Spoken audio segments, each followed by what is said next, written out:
How to fix Microsoft Store not opening in Windows 10 and Windows 11.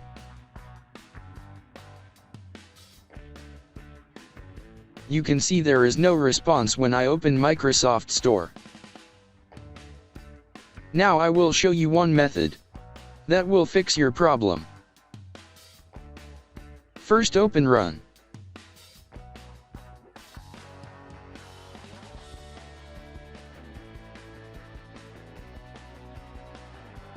Type the following command and press OK.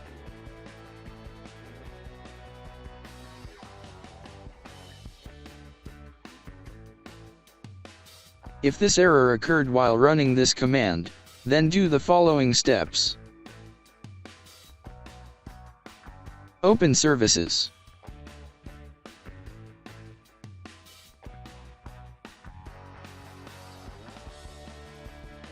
Locate Windows License Manager service.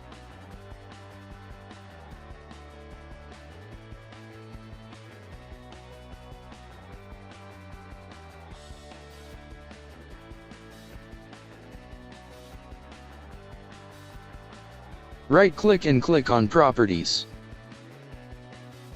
In Startup type select Manual.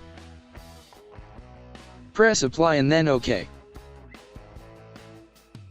Click on Start the service. Now run the command and your problem should be fixed.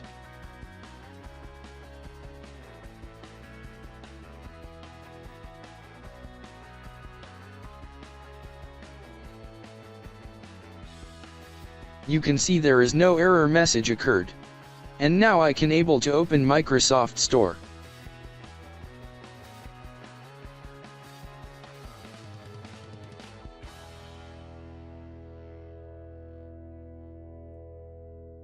I hope your problem should be fixed. Thanks for watching. Please like and subscribe my channel.